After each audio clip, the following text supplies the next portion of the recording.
자, 오늘은 제 제자이자 베스트셀러 잠깐 1위 한 이 작가님을 모셔왔습니다. 월 지금 최고 수익을 찍고 책도 지금 순환 중인데 제가 이벤트를 하겠습니다. 만주 유튜브에서 좋아요 댓글로 전환 이행시를 댓글로 남겨주시면 센스 있으신 분들 제가 100분을 뽑아서 이 대형주 추세추종 투자법칙 책을 무료로 보내드리겠습니다. 깜짝 서프라이즈. 아, 감사합니다. 전환 이행시.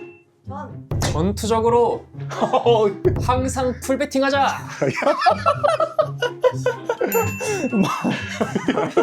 미친놈이네. 그래도 스승과 제자의 사이고 또 10년 동안 형 동생 사이로 지냈기 때문에 말은 좀 편하게 하겠습니다. 자, 그러면은 간단하게 뭐 책에 대한 소개나. 일단 안녕하세요, 전화입니다. 반갑습니다. 언젠가 한번 써보고 싶은 약간 버킷리스트 중에 하나였는데 이번에 정말 시기적으로 저는 올해가 너무 저한테 운이 너무 좋았던 것 같아요. 모든 게. 이 또 트럼프 시대에 제가 트럼프 1기 때 대북주 미수로 종배했다가 한 대 맞고 전 자금의 한 60% 정도를 털어먹으면서 결혼했던 게 기억나는데, 그때 이후로 제가 테마주와 이런 잡주를 하지 말고 진짜 대형주에서 좀 느리지만 꾸준하게 올라가면 나중에는 10억 베팅, 뭐 20억, 30억, 100억 베팅까지 할 수 있는 그런 날이 오지 않을까라는 생각으로 한 7년 전쯤에 이제 이 베팅을 하게 됐고, 어제가 딱 보니까 결혼 기념일이었더라고요. 딱 7년 차. 얼마 안 되네? 그때 주례도 봐주고 했잖아요. 네. 제가 사회가 아닙니다. 주례를 봐드렸고 여기 제주시도 제가 소개시켜드렸어요. 생각해보면 그때가 내 나이보다 어리기 때문에. 네, 저는 이게 약간 근데 삶 자체가 의미가 있는 게 되게 중요하다고 생각하거든요. 뭐 이런 격식보다는. 그때 내가 축가도 또 S전업이 용준이 불러갖고 기억에 남는 거죠, 그게. 그치. 네, 그런 게 참. 근데 이제 그때 제가 대북주 종배했다가 결혼식 일주일 전에 계좌에 1억 들어있었는데 그때 계좌가 한 거의 5천, 4천 몇 배까지 떨어지더라고요. 결혼식 돈 쓰고 딱 전세 딱 얻고 나니까 한 1,400 정도 남았었는데 1,400만 원 있었으니까 10억 베팅이라는 게 너무나도 멀게만 느껴진 게 사실이었죠. 그러고 나서 이제 7년이 흘렀는데 그 1,400 갖고 지금 보니까 한 35억 정도 벌었고, 또 뭐 올해 다 번 거예요 사실. 올해가 한 25억 정도 수익이더라고요. 그러니까 네가 한 2년 전까지만 해도 그러니까 월 한 2, 3천씩 이렇게 꾸준히 벌다가 갑자기 작년부터 이 대형주에 대한 감이 잡히면서 작년 한 요맘때 한 10억 정도 베팅 딱 해보기도 한 것 같아요. 근데 그때 딱 처맞고 나서 깨닫는 게, 큰 베팅은 위로 가는 종목을 해야 되는구나. 이걸 밑으로 크게 먹겠다 하다가 죽는구나. 그 깨달음 이후에 또 이렇게 진짜 성장하게 됐고. 네가 예전에 5일선 매매도 잘했었어. 그래서 맞아요. 130만 원으로 5일선 딱 이탈, 뭐 11선 기억나거든? 네. 종가 베팅도 계속 하다가 한 10연패 하고 다시 또 130으로 또 5천까지 올리고 맞아. 또 내려갔다가 계속 인생의 오르막길 내리막길. 그러니까 이게 사람들이 그러잖아요. 너 장이 좋아서 번 거니까 설치지 마라 이렇게 얘기를 하는데, 사실 장이 좋을 때 벌어봐야 돼요. 고기도 먹어본 놈이 안다고. 저야 뭐 그전에도 먹어보고 또 토하기도 하면서 이렇게 성장해 왔으니까 지금의 날이 있는 거지. 지금 금액이 작다 해서 만약에 내가 한 1,000만 원 있다 해서 지금 월 1,000, 월 2,000 찍어봐야 되는 겁니다. 그래야 다음 사이클이 왔을 때 월 1억, 2억 버는 거고 그 다음 사이클에 연 10억 이래 버는 거지. 그게 장이 좋을 땐 한번 때려보면서 벌어도 보고 또 손절도 해보면서 이 슬픔도 느껴보고 계속 이런 걸 반복해 나가야 되는 거고. 그러니까 그 반복해 나간 그 경험들을 책으로 진짜 풀어내니까 생각보다 책 내용이 너무 알찼던 거예요. 진짜 내심 좀 걱정 많이 했거든요. 블로그의 사람들이 제 책을 보면서 항상 기대를 너무 많이 하는 거예요. 이건 뭐 책 출간을 했다니까 예약 구매를 하면서 막 축제 같은 느낌이었거든요. 그래서 이거 책을 사람들 기대치에 만족시키지 못하면 이거 대참사다 그런 느낌이었는데, 다행히도 이제 그 기대치를 충족했던 평점도 되게 높게 나오고 했던 것 같아요. 책 내용이 너무 좋고 10년 동안 그 힘들었던 과정이 있잖아. 그래서 단계적으로 이렇게 올라왔고, 여기서 중요한 점은 첫 스승을 잘 만나야 된다. 왜냐면 옛날에 모 카페에서 뭐뭐뭐 테마주 좋아하는 강사가 있었고 내가 그때 유일하게 수급매매. 그렇죠. 그래서 너가 내 거를 딱 들었잖아. 그때 당시에는 뭐 유튜브도 없어갖고 인터넷 커뮤니티에서 아직도 기억나고, 너가 그거 들었다가 함부로 했었나? 환불했죠. 함부라고 내 걸로 갈아타서 그 얼마 전에 그 밥 먹은 지인이 또 이제 자기가 이제 2억을 달성했다고 너무 감격에 깊어가지고 전화가 온 거예요. 형님 밥 사드리겠습니다. 왜 이러니까 결국 내가 사줬는데 2천까지 내려갔다가 한 1년 사이에 그 2천 갖고 2억을 벌면서 그 친구가 한 3년 반을 테마주와 상따 이런 걸로 시간을 보냈는데 제가 그랬거든요. 야, 너 이제 나이를 생각했을 때 3년 했으면 안 되는 거다. 너 인생에 테마주와 상따는 이제 안 되는 거니까 버려라. 버리고 일을 하던가 일하면서 이제 좀 느리게 좀 큰 주식에서 놀아봐라. 그렇게 했는데 그러고 딱 1년 정도 됐는데 이제 자기가 이제 2억을 찍었다고 자산이. 그냥 2천 몇백에서 2억까지 올라와서 너무 감격 깊어 전화 왔는데 그때 그 친구 딱 그러더라고요. 형님 진짜 살아보니까 주식은 인생에서 첫 단추를 어떻게 깨냐가 너무 중요하다고. 자기도 이제 첫 단추를 그런 상한가 따라잡기나 테마주에 그 깼는데 한 1년 해보고 안 됐으면 그걸 접었어야 됐는데 되는 사람도 있으니까 물론 테마주와 상따로 되게 크게 되는 분도 있죠. 근데 이거 1년 해보고 안 되면 접었어야 되는데 그걸 미련이 남아서 한 3년 반씩 끌고 와서 그게 너무 아까웠다 이렇게 얘기하더라고요. 되게 맞는 말이죠. 대학교 때 그 3년을 통으로 버렸어요. 4년이지. 저 4년 월간 깡통을 48개월 동안 찼으니까 그 시간을 버린 게 주식에서 첫 단추는 정말 중요한 것 같아요. 동주 너도 나를 만나서 네가 저번 달에 최고 수익을 찍은 거야. 어? 눌림춤에 돌파 스케일 상따 엄청 했지 테마주. 지금 들으면서 너무 웃겼던 게 전황 선배님은 5일선 전문가였는데 저는 3일선 전문가였거든요. 3일선으로 좀 올라갔다가 이제 대차게 깡통을 차고 아 그만둬야겠다 할 때 이제 수굿단탕님이 저를 마지막 제자로 걷어주셔가지고 이제 다시 사람이 됐는데 사실 기법적인 부분은 해석하기에 따라 너무 다양하잖아요. 언제나 항상 통하는 게 아니고 매번 시장은 변화하고 시장을 올바르게 바라볼 수 있는 눈을 알려주는 참 스승. 그리고 제가 이제 선배님이랑 종종 뵐 때마다 들었던 말들 중에 인상 깊었던 게 되게 많았는데 이제 항상 오실 때마다 수급단탕님께 너무 감사드립니다. 제가 걸어갈 길을 먼저 증명을 해주시고 잘 살아가는 모습을 보여주셔가지고 제가 그냥 믿고 스승님을 따라가기만 하면 되니까 저희 길을 제시해 주셔가지고 먼저 감사합니다. 항상 그런 표현을 많이 하시는 걸 제가 항상 보고 되게 인상 깊어가지고 아 의리 있어. 명절 때랑 스승의 날 이렇게 상품권 보내주고. 매번 잊지 않고 인사드리고 선물도 챙기신다고. 근데 그래야지. 여기 재수씨 내가 소개해줘갖고 너 혼자 여행 좋아하고 게임 좋아하고 결혼 안 했겠죠. 결혼 안 했을 텐데 결혼해서 지금 이번에 애들 보니까 애들도 엄청 크고. 제 사주팔자에 보니까 결혼 운이 유일하게 제 인생에 딱 들어오는 그 한 번의 운이 딱 그때였다고 하더라고요. 용케 결혼을 했네 이러는 거예요. 제가 이제 수굿단탕님과 1년 정도 함께 하면서 지켜본 결과 굉장히 신기했던 게 감사함을 표현하는 제자분들만 성공한 제자가 되어 있더라고요. 왜냐면 제자가 얼마나 많았겠어요. 이제 활동을 거의 20년가량 하셨으니까. 그런데 굉장히 크게 되시고 오랫동안 롱런 하시는 제자들은 항상 이제 존경을 표시하고 이제 매번 인사를 드리고 이제 존중을 하고 그런 분들만 되게 잘 되셨길래 내가 기도를 하거든. 통수 친 사람은 깡통 차라. 나한테 잘하. 너 깡통 차 너. 얘 맨날 아직도 미스풀 때를 어떻게 해야 돼? 난 조언 한 번 해줘. 얘가 지금 중수잖아. 이제 여기서 조금만 더 하면 고수의 반열에 갈 수 있을 것 같아. 너가 그 10년의 기간을 하면서 뭐 주린이 분들은 여기 책을 한번 보시고요. 중수 솔루션 느낌으로 이 친구가 지금 월천 꾸준히 하는데 저번 달 최고 수익 찍었어. 그래서 하이닉스만 미스풀 때려 한 2억씩. 거기에서 너가 어찌됐든 한 2, 3천 트레이더에서 지금 월 억에서 월 거의 10억 가까이 찍었잖아. 그런 거를 좀 조언 좀 해줬으면 좋겠어. 나 얘 키우고 이제 더 이상 안 키울 거야. 카피 트레이딩 있잖아요 거의. 선배님의 블로그를 항상 추적을 하기 때문에 네. 글이 올라오면 이제 다 봤거든요. 장이 좋을 때 벌어봐야 돼요. 장이 좋아서 번 걸 착각하지 마라. 이렇게 배알 꼴리는 사람들이 적어놓는데 장이 좋을 때 벌어보고 장이 안 좋을 때 깨져보고 그러면 그 다음번에 왔을 땐 장이 좋을 때 더 많이 벌고 덜 깨지게 되는 거죠. 그렇게 경험 쌓아가는 거지. 뭐 이거 벌어도 보지도 못하고 뭔 조심부터 해갖고 돈을 언제 벌어요 대체.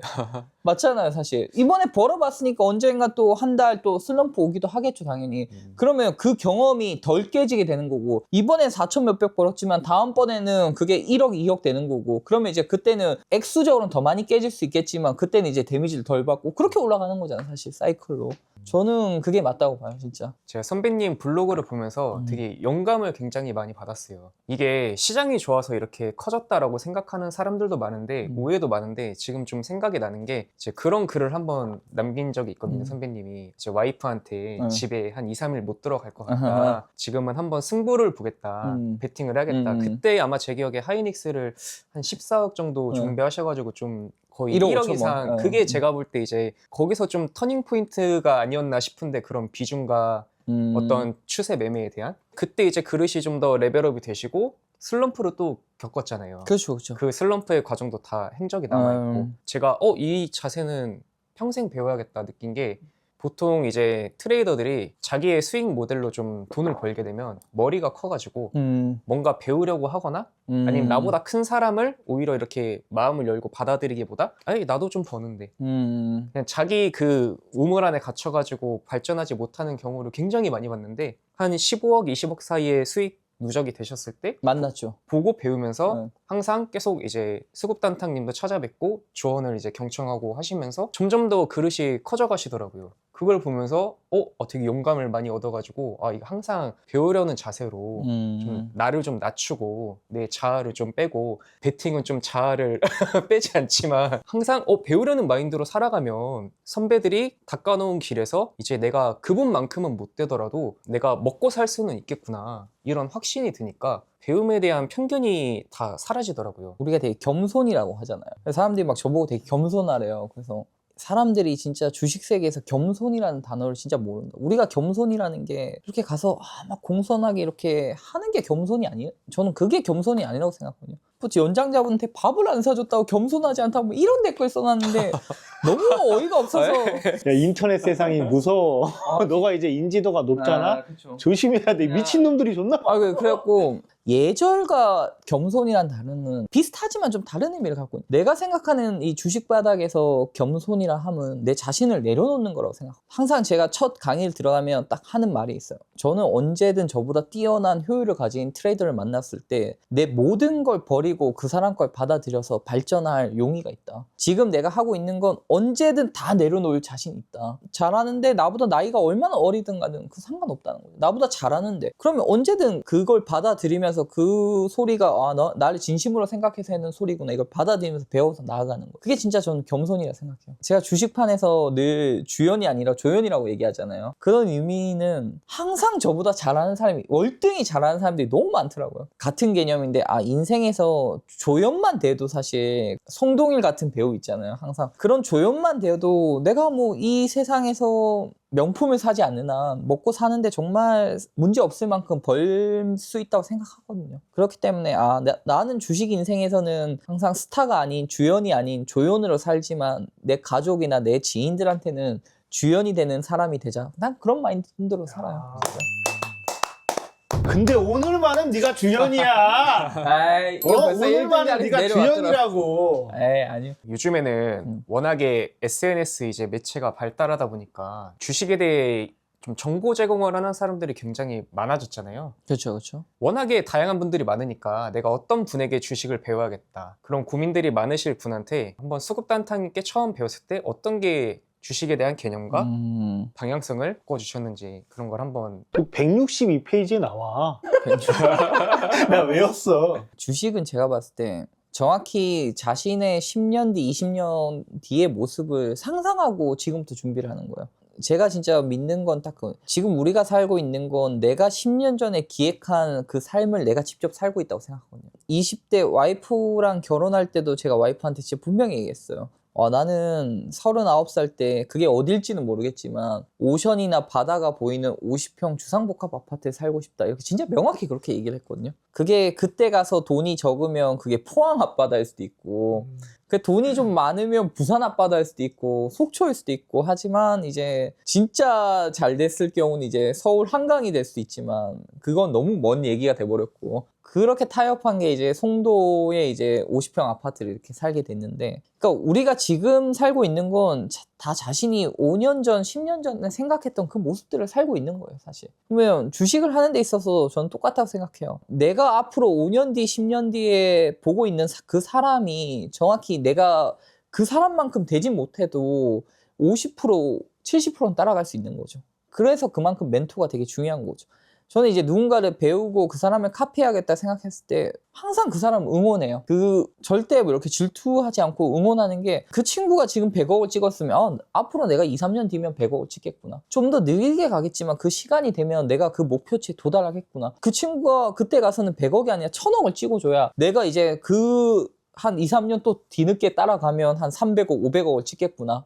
이런 생각으로 가는 거죠. 그러니까 그만큼 멘토 선택이 되게 중요한데 이 멘토가 만약에 선택을 하는데 이 유튜브나 가장 큰 문제가 뭐냐면 우리가 보통 계좌 오픈이 제대로 안 돼 있어요. 이 사람들이 명성이 있을 뿐이지 이게 진짜로 이 사람이 시간을 지나서 성장을 했는지에 대한 그걸 정확히 볼 수가 없어요. 제가 그래서 책에 대해 진짜 9년치 계좌를 다 오픈해놨거든요. 결국에는 자신의 멘토를 선택하는 데 있어서 그 사람의 지금의 모습이 앞으로 내 5년, 10년 뒤의 모습이라 생각하고 자기가 닮고 싶은 사람을 선택해서 가면 되는 것 같아요. 그때 나 그래도 계좌 깠어. 내가 유일하게. 그때 계좌 유일하게 깠죠. 유일하게 깠어. 유일하게 솔직히. 깠어요. 그때 유일하게 계좌 까서 그래서 이제 닮아갈 수 있는 거고 근데 사람마다 성향이 다 똑같을 수 없기 때문에 100% 닮아서 매매를 할 수가 없는 거예요. 그 기본 큰 틀 로직 안에서 다양하게 발전되는 거예요. 보면 침착희 형님도 하는 게 다르고 수금 내길 형님 하는 게 다르고 제가 하는 게 다 다르잖아요. 큰 틀에서 그게 묶이는 거지 그 밑에 세부 상황은 결국 자신이 경험하면서 만들어가는 거죠. 그 성향에 따라서. 이 큰 틀 자체는 어쨌든 누군가의 강의를 듣고 배우고 하는 게 가장 효율적이다. 이거 없이 그냥 나는 내 길을 갈 거야 이렇게 하는 건 시간 낭비, 돈 낭비 진짜 장난 아니었어요. 저도 뭐 대학교 4년 그렇게 통으로 날려먹은 거고 주식은 그래서 단계가 되게 중요한데 일단은 수급단탕님 만나고 처음 이제 기관 외국인 주식이 중요하다는 걸 그때서야 처음 깨닫게 된 거예요. 그때 이후로 몇 년간은 이제 보통 우리 기관과 외국인을 추정해서 계속 매매를 해서 당시가 이제 몇백만 원으로 몇천만 원을 뭐 한 달에 이제 1000 벌게 되는 그 시기를 만든 거죠. 코로나 장세를 만나고 그때 기관 외인 주식 그때가 거의 사실 정점이었던 거죠. 저도 이제 그때 많이 벌었어요. 그때 한 6천만 원의 계좌가 한 10억 넘어갔으니까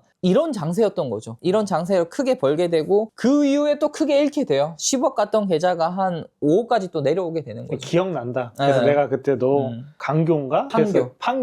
판교 있어서 야, 그 정도 벌었으면은 출금하고 집 사. 근데 얘는 그때 이제 되게 잘했었어 진짜. 그러니까 더 때리고 싶은 거지. 그나마 다행인 거는 얘가 그나마 이제 결혼을 했고 좀 리스크 관리를 해서 그나마 좀 계좌 방어를 한 거고. 그러니까 그게 그때는 계좌가 실질적으로 근데 손실을 많이 본 게 아니라 처음 상승장을 겪고 내려오는 하락장에서 이런 건 돈이 얼마 안 됐어요. 그래봐야 한 손실 자체는 연간 따지면 한 1억 정도밖에 안 됐고 그때 이후로 또 내려온 다음에 그때 포르쉐 사갖고 박스터 개욕했죠.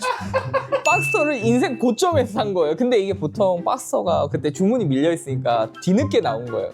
근데 그게 시기가 지나고 나오니까 계좌가 이렇게 갔다 이렇게 꺾이니까 이제 차가 나온 거예요. 4번 탔나? 손절했어? 4번 타고 볼 때마다 짜증나는 거예요. 지하주차 빨간색 차 볼 때마다 짜증나. 포르쉐 진짜 강변북로 한 3-4번 타보고 이제 그냥 안 타는 거예요.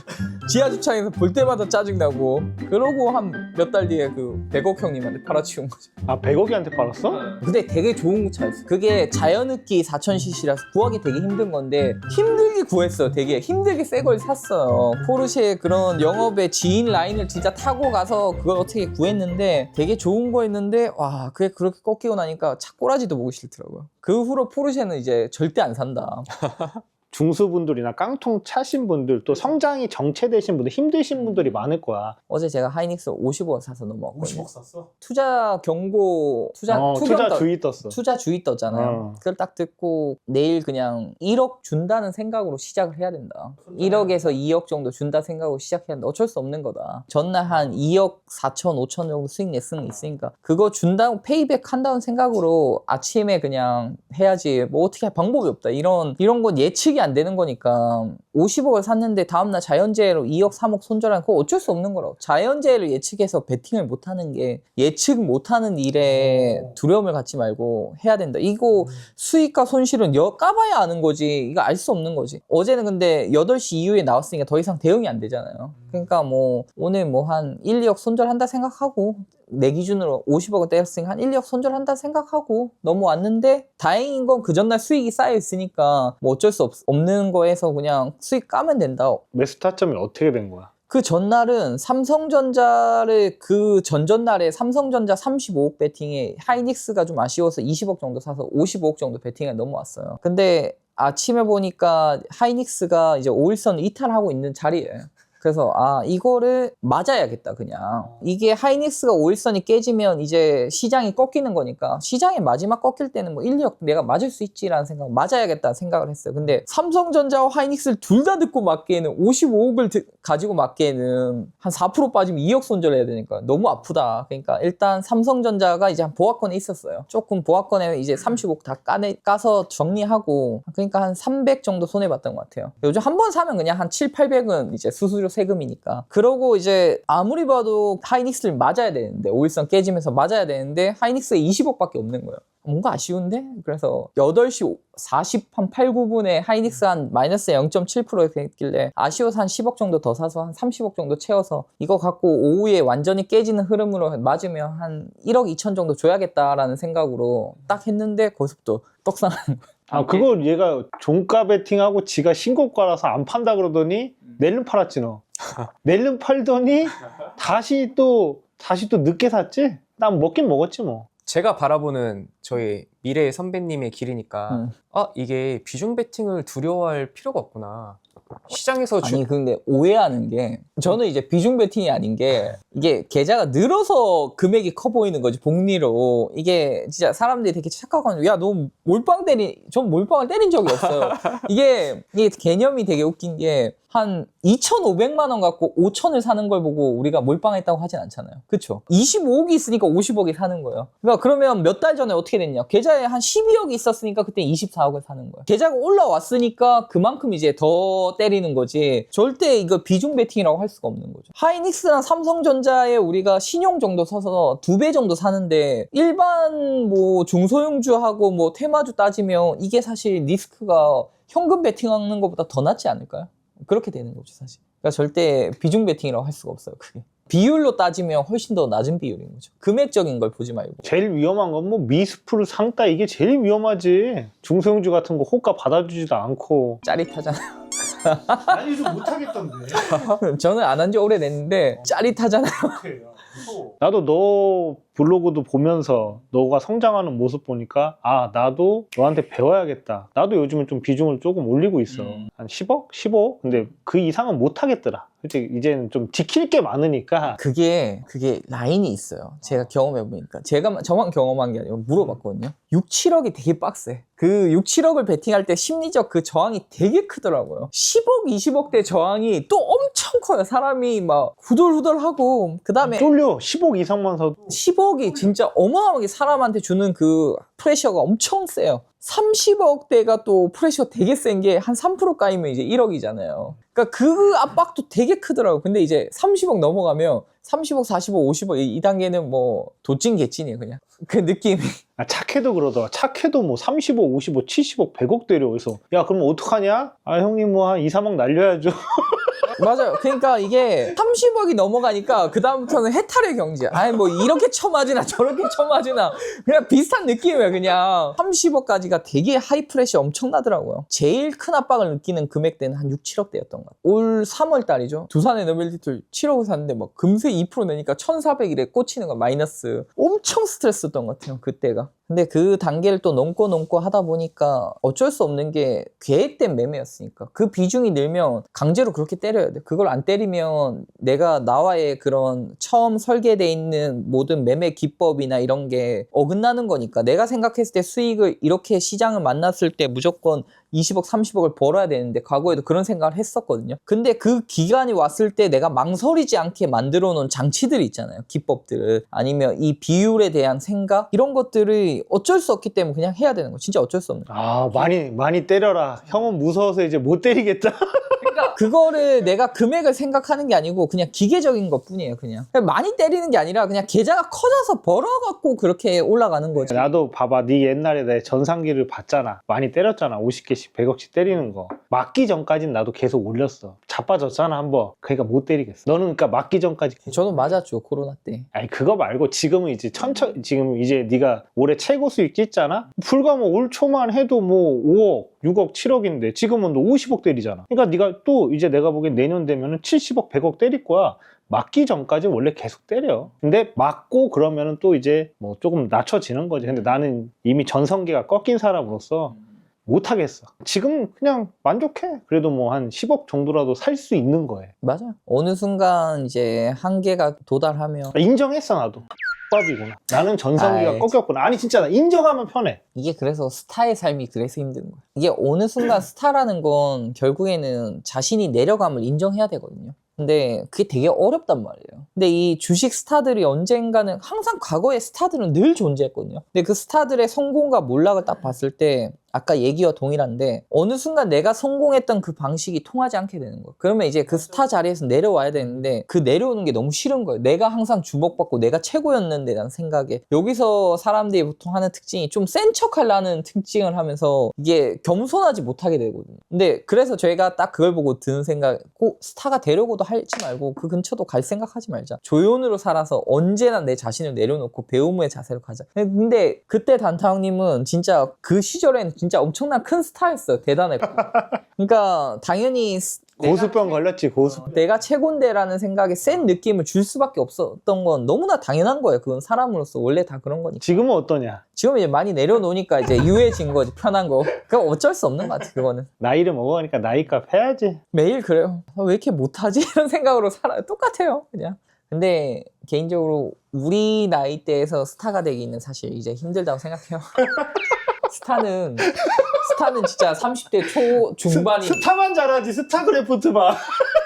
그러니까 이걸 인정하고 살아야 돼요. 저는 제가 스타라고 생각하지 않아요. 진짜 저보다 너무 뛰어난 사람이 제 주변에 있는 걸 보고 그런 생각, 이미 나는 스타가 되기에는 나이가 들었고, 그런 스타들은 특징을 보면 30대 전후로 다 탄생하는 거지. 그게 왜냐면 그때는 내 발목을 잡는 게 없거든요. 그러니까 나아갈 수 있는 거예요, 진짜. 근데 결혼하고 애들을 바라보는 입장에서 쉽지 않아요. 포모 맨날 오죠. 포모 맨날 와요. 난 너 보고 포모는데? 저는 포모라는 게 다 상대적인 겁니다, 여러분. 진짜 주식을 함으로써 포기할 건 포기해야죠. 주식인이 행복할 수는 없다고 생각해요. 끊임없이 자기 채찍질하고 가야 되는 그런 게 주식인의 삶이라고 생각해요. 나 요즘 주식 하기 싫어 죽겠는데. 주식이 요즘 진짜 먹어도 스트레스 받고 짜증나고. 이름은 또 열받고. 진짜. 이제 저는 스타가 되고 싶은 생각이 없는데 아까 선배님 얘기 듣다 되게 공감했던 게 이 시장에 너무 대단한 사람들이 많고 조연으로 살아가지만 우리 가족에게만큼은 내가 주연이면 된다. 요즘 그 마인드셋으로 좀 살아가고 있어요. 그쵸. 왜냐면 이게 남과 비교하면 한도 끝도 없잖아요. 끝도 없죠. 뭐 4천만 원 월 수익이 미미할 수도 있지만 제가 사랑하는 사람들과 삶을 살아가는 데는 정말 크나큰 도움이 되는 그쵸? 금액이거든요. 맞아. 제가 어디 가서 일해서 벌 수 없는 돈인 걸 맞아요. 너무나 현실을 잘 알고 1년 전 생각해봐. 네, 저도 막 이제 다 완전 그만둘 상황에서 이제 600만 원으로 지금 이렇게 올라와가지고 천천히 가는데 이제 저도 비슷한 마음이에요. 아, 역시 부록이라서 눈물이 지금 글썽거리는데 학대해. 야, 가정 얘기하면서. 스타가 되고 싶은 생각 자체도 없고 그냥 매일매일 좀 감사하며 살아가는 것 같아요. 맞아요. 내가 이렇게 수급단탕님의 제자가 되고 또 좋은 선배님들과 인연이 닿아서 좋은 점들을 배우고 올바르게 나아가니까 나도 밥벌이를 할 수 있구나.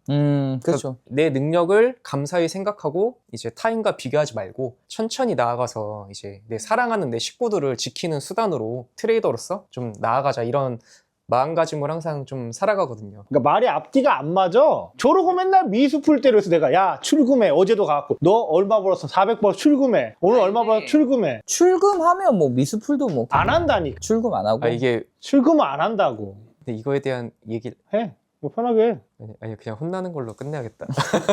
요즘 시황에 대해서 너가 한번 언급해줘. 저는 그 시황이라는 게 분기마다 그 시장을 관통하는 한 단어들이 있거든요. 옛날에는 저는 뭐 여러 종목들을 많이 매매했어요. 관종을 보면서 얘 막 1등, 2등 이렇게 해서 막 쫙 뽑아놓고 막 정리하는 거 예쁜 사람들 보면 막 하고 막 옆에 메모도 막 이렇게 써놓고 했잖아요. 저도 이제 그런 사람들 따라했는데 그렇게 매매하니까 진짜 수익이 막 드라마틱하게 올라가지가 않더라고. 근데 나중에 딱 알고 나서 보니까 결국 시장에서 핵심적인 단어, 관통하는 단어는 그거와 관련된 주식들밖에 없는 거예요. 그걸 하지 않고 격가 사이드 주식들을 막 하루 올랐다고, 하루 주도주처럼 올랐다고 매매를 하니까 거기서 또 손실 나고 여기서 벌고 이를 까먹고 했는데, 지금 시장은 결국 데이터 센터라는 그 핵심적인 그냥 단어가 갈라요. 그 데이터 센터를 짓기 위해서 필요한 D램과 낸드 플래시 메모리, 뭐 HBM이고 GPU 그래픽 카드이고, 그 다음에 그거 관련돼서 전력이 필요한 거고, 그 전력이 필요하니까 원전인 거고, 그 데이터 센터라는 그 한 단어가 지금의 시장을 지배하고 있는 거죠. 2차 전지도 그 데이터 센터하고 혹시 정전이 돼갖고 전력이 나가면 안 되니까 그 ESS라고 보조 전원 장치가 또 필요한 거잖아요. 그러니까 그 단어가 핵심인 거죠. 그 단어의 가장 큰 우리나라 시장에서 정점에 있는 애들이 SK 하이닉스인 거고, HD 현대 일렉트릭인 거고, 두산 에너빌리티인 거고, 뭐 삼성 SDI인 거고, 그 정점에 있는 주식들만 거래하려고 저는 노력합니다. 그래서 시향이라는 건 어쨌든 그 시장에서 몇 개월 동안 유행하고 있는 그 단어가 있거든요. 우리가 돌아가 보면 2023년도에는 2차 전지라는 그 전기차라는 그 시향이라는 메커니즘 안에 모든 종목들이 붙어갖고 움직인 거고, 2024년도 작년이라는 건 알테오진이라는 그 어마어마한 대박을 터뜨리면서 그거와 관련된 시향들이 다 붙어서 바이오가 움직인 거고, 그래서 그 해에 매년 핵심 단어가 있어요. 그리고 그 단어의 중심에서 매매를 하려고. 그리고 다른 격까지는 진짜 안 하려고 하고. 이걸 사라지는 방법을 가장 보는 방법은 저기 뭐냐, 미국의 마이크로소프트나 메타 이런 데서 투자액을 줄이면, 그들이 지금 주도하고 있으니까 그 투자액이 줄인다고 하면 그때는 이제 아마 점점 사라지기 시작하겠죠. 근데 얼마 전에 보니까 메타 보고서 보니까 메타에서 채권 발행 해갖고 이제는 버는 돈 갖고 안 돼갖고 빚까지 내갖고 하는 단계까지 접어들었더라고요. 그래서 아마 내년까지 되게 핫하지 않을까. 그리고 이 관련돼서 에너지, 뭐 원자재, 뭐 데이터 센터 관련주는 사실 변압기, 에너지, 뭐 반도체 이런 것들은 중국이 제일 잘하잖아요. 잘하고 이 서방 세계에서 제일 잘하는 나라는 한국이라고 생각해요. 이 한국의 지수 포인트 4,000이 넘어가는 이유가 단지 뭐 상법 개정했다고 이렇게 날아가는 게 아니라 정말 그런 데이터 센터 관련에 필요한 핵심들을 다 갖고 있는 거예요, 우리가. 그래서 그런 주식들이 진짜 지금 불을 뿜고 있지만 이게 거품이라고 생각하지 않습니다. 왜 실적이 또 받쳐지고 지금 맞아요. 미중 무역 분쟁으로 인해서 우리나라가 그 한 축을 담당하거든. 나는 너무 공감을 하고, 내년 영업이익이 거의 99조까지 나오는 판국에 하이닉스 아직도 너무나도 싼 주식이 아닌가, 그런 생각하고 있습니다. 그럼 마지막으로 가족분들한테 한마디 하고 끝내자. 아, 저희 가지고요?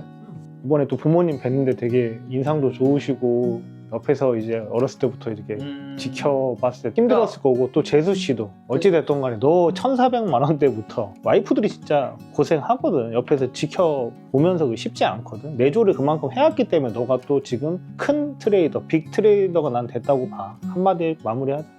사실 제 어릴 때 생각하면 가족들이 부족하다는 느낌은 되게 없었던 거예요. 늘 진짜 화목하고 재밌었고 놀러도 많이 다니고 가족끼리 여행도 되게 많이 다녔거든요. 20살 이후로. 아쉬웠던 게 그거죠. 돈이 좀 더 있었으면 부모님들이 일을 좀 덜 할 수 있을 텐데, 그런 마음에서 사실 주식을 시작한 거고, 제 결핍이, 유일한 결핍이 딱 그거였던 거죠. 그런 만큼 또 중간에 얼마나 큰 좌절이 있었겠어요. 야, 대학을 졸업했는데 남들은 취업하러 갔는데 나는 가방 메고 현대중공업 노가다하러 간다니까 얼마나 기가 착했어요. 근데 이제 그런 부모님들의 마음으로는 얼마나 속이 타고 했겠지만 진짜 그냥 다 좋은 경험이고 앞으로 너 인생에 크게 되는 그 밑거름이 될 거라고 이렇게 응원밖에 해주지 않았거든요, 우리 부모님은. 늘 그런 부모님이 있어서 그런 물질적으로 금수저로 타고난 그런 건 아니지만 진짜 정신적으로는 어떤 가정보다도 정말 좋은 환경에서 태어났고 자랐고 그런 거에 너무 감사하죠. 또 와이프도 요즘 집을 너무 잘 들어가는데 사무실에서 그냥 책상에 앉아 있는 거예요. 혼자 생각하고 고민하고. 이러니까 돈을 못 벌 때는 한 일주일에 한 2번, 3번은 집에 안 들어가. 이제 사무실에 혼자 있으면서 생각하고 고민하고 어떻게 해서 해결책을 찾을까 고민하는데, 그럴 때마다 와이프 그냥 여보 나 오늘 그냥 좀 사무실에 쉴게 이러면 그냥 아무 말 알았어 이렇게 아무 말 하지 않고 애들 케어 혼자 하고 하거든요. 그런 와이프가 있었으니까 참 좀 덜 신경 쓰고 이렇게 할 수 있지 않을까. 주말에 가서 또 샤넬백, 이제 2번째 샤넬백 하나 선물로 사줬죠. 잘했다. 첫째 태어났을 때 샤넬백 하나 선물해줬는데 그게 벌써 5년 만이네요. 5, 6년 만인 것 같아요. 사랑해 한마디 해. 아, 와이프 많이 사랑하고 우리 가족들 정말 많이 사랑하고 우리 아들 딸도 너무 항상 말은 잘 안 듣지만 귀엽고 이쁘게 잘 커져서 너무 고마워. 건강하게 잘 커져서 고마워. 자 그리고 좋아요, 댓글, 전황, 이행시 100분 제가 쏘겠습니다. 전투적으로 항상 풀배팅. 누누이 얘기했지만 우리 나이 때는 이제 스타가 될 수 없는 나이기 때문에 적당히 해야. 네, 감사합니다.